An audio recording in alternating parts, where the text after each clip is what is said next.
Alors, bonjour à tous. Donc, nous allons commencer la leçon 5. Alors, il y a un petit rappel théorique, mais je pense que ça ne sert à rien de vraiment aller dessus parce que on va avoir euh, des exemples qui vont nous permettre de bien travailler. Donc, ici, nous avons un avion qui va larguer un colis. Alors, il est placé à 3000 mètres du sol, donc j'ai déjà placé mon référentiel ici, avec l'axe des X horizontalement et l'axe des Z verticalement. Donc souvent, l'axe des Z, c'est pour l'élévation, et X, on prend comme premier axe pour le sol en général. Donc l'axe des Y, on peut dire que il vient... Enfin, il va vers la feuille ici. On pourrait le représenter avec comme direction vers le centre, vers la feuille, quoi. Donc ici, nous sommes à 3000 mètres du sol. Donc j'ai pris mon référentiel en X en 0 à partir du colis. Et donc notre avion est en train de se déplacer à 100 mètres par seconde. Et à 3000 mètres d'altitude, il va larguer un colis. Et ce colis va forcément continuer sa trajectoire comme ceci pour atteindre le sol. Donc en fait, il y a deux mouvements ici. Il y a un mouvement rectiligne uniforme du colis et de l'avion dans l'axe des X, et on a, pour l'axe des Z, un mouvement qui est un MRUA, puisque nous avons une chute libre dans ce cas-ci. Donc, on va regarder un petit peu tout ça. Donc, j'ai mis ici l'avion MRU, la chute MRUA. Alors, on prend les formules de base, évidemment. Donc, les formules de base, x égale x0 plus v fois t pour le MRU. Alors, x0 est égal à 0, puisque on démarre en x égale 0.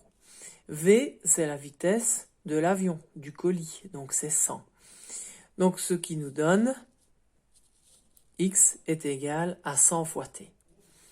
En ce qui concerne donc notre chute libre, c'est un MRUA et nous sommes dans l'axe des Z. On a bien mis Z ici. Z0 plus V0Z fois T plus A T carré sur 2. Z0, on est là tout en haut. Donc, nous sommes par rapport à Z à 3000 mètres. Donc, pour Z0, on va mettre 3000 mètres. La vitesse suivant l'axe des Z, comme notre avion vole horizontalement, elle est nulle. Donc ici, on pourra supprimer toute cette partie-ci de la somme. Et le A, l'accélération, c'est la gravité. Et on sait bien que quand on met l'axe vertical avec le sens positif vers le haut, on a moins G. Moins G, et moi j'arrondis toujours à 10 mètres par seconde au carré. Donc, je remplace Z0 par 3000. Là, ça fait 10 divisé par 2 fois t au carré. Ça nous donne moins 5t carré, comme on l'avait déjà vu précédemment. Alors, comment est-ce que je vais résoudre cet exercice? J'ai deux équations ici, où j'ai x égale 100 fois t et z égale 3000 moins 5t carré. Alors, je ne connais pas x, je ne connais pas t. J'ai trois inconnus et j'ai deux équations en fait. Mais en fait, si je réfléchis bien, je peux dire quoi? Je peux dire en fait que mon z, à l'arrivée de mon colis sur le sol, vaudra 0. Donc quand mon colis touchera le sol, z ici sera égal à 0. C'est ce que j'ai noté ici. Quand le colis touche le sol, z égale 0 mètres. Alors, si z égale 0, donc j'ai 0 égale 3000 moins 5t carré. J'ai plus qu'une équation à une inconnue et je peux donc travailler avec ça. Je mets mon moins 5t carré de l'autre côté, il devient positif, égale 3000.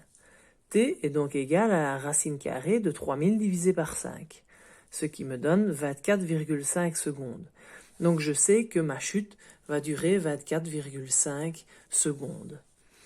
Si ma chute dure 24,5 secondes, je peux introduire ce temps dans cette équation-ci. Je vais faire 100 fois 24,5 et j'aurai la distance parcourue suivant l'axe des x. Donc x égale 100 fois t, donc c'est 100 fois 24,5, ça nous donne 2450 mètres. Donc ici, en fait, la distance parcourue suivant l'axe des x, 2450 mètres. Bien sûr, ici, on néglige, comme d'habitude, les frottements de l'air sur le colis. Et donc, si on néglige ça, on peut dire que notre exercice est parfaitement résolu.